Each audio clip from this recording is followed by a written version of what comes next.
युद्ध विराम समझौते पर बातचीत के बीच इजराइल ने गाजा के बड़ी बमबारी की है, जिससे हमास और भड़क गया है। सीमा के निकट उत्तरी शहर बेत लाहिया में 2 इजरायली हवाई हमलों में कम से कम 9 लोगों की मौत हो गई। स्थानीय निगरानी संस्था ने बताया कि मृतकों में 3 फलस्तीनी पत्रकार शामिल हैं। हमास ने कहा कि वह एक अमेरिकी इजरायल बंधक को तभी रिहा करेगा जब इजरायल युद्ध विराम समझौते को लागू करेगा।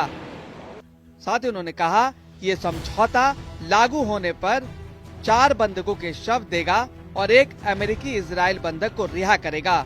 इस बीच गाजा पट्टी में इजरायली हवाई हमलों में 9 लोग मारे गए, जिनमें स्थानीय पत्रकार भी शामिल हैं।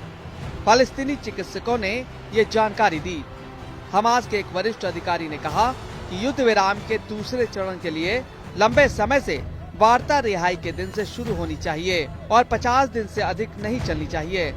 इजरायल को मानवीय सहायता पर रोक लगाना बंद कर देना होगा और मिस्र के साथ गाजा की सीमा पर स्थित रणनीतिक गलियारे से भी हटना होगा। एक अधिकारी ने बताया कि हमास बंधकों के बदले में और अधिक फलस्तीनी कैदियों को रिहाई की मांग कर रहा है। अमेरिका ने कहा कि उसके युद्ध विराम को कुछ और सप्ताह बढ़ाने का प्रस्ताव पेश किया है, क्योंकि दोनों पक्ष स्थायी युद्ध विराम के लिए बातचीत कर रही हैं। मिस्र और कतर ने युद्ध विराम तक पहुंचने में हमास के साथ प्रमुख मध्यस्थता के रूप में काम किया। जनवरी में हुए युद्ध विराम समझौते के तहत इजरायल और हमास को दूसरे दौर के लिए बातचीत शुरू करनी थी।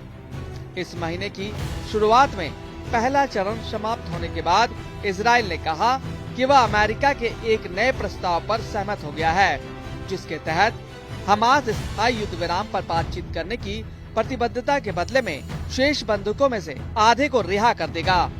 हमास ने इस प्रस्ताव को अस्वीकार कर दिया और इजरायल पर समझौते से पीछे हटने और युद्ध विराम को विफल करने का प्रयास करने का आरोप लगाया। इस बीच खबर है कि अमेरिका और इजरायल ने गाजा के लोगों को पूर्वी अफ्रीका में बसाने का प्लान तैयार किया है। इसके लिए दोनों देशों के अधिकारियों ने मुस्लिम बाहुल्य अफ्रीकी देश सूडान, सोमालिया और सोमालीलैंड से बातचीत शुरू की है। इससे पहले अमेरिकी राष्ट्रपति डोनाल्ड ट्रंप ने गाजा के लोगों को पड़ोस के जॉर्डन और मिस्र में बसाने की बात कही थी। ट्रंप ने कहा था कि गाजा के 20 लाख से ज्यादा लोगों को दूसरे देशों में बसाकर गाजा पट्टी को रियल एस्टेट प्रोजेक्ट के रूप में विकसित किया जाएगा। इस योजना को अब अरब देशों और फलस्तीनियों ने सिरे से खारिज कर दिया। ऐसे में अमेरिका ने अब गाजा वासियों को अफ्रीका ले जाने की योजना पर काम करने के संकेत दिए हैं।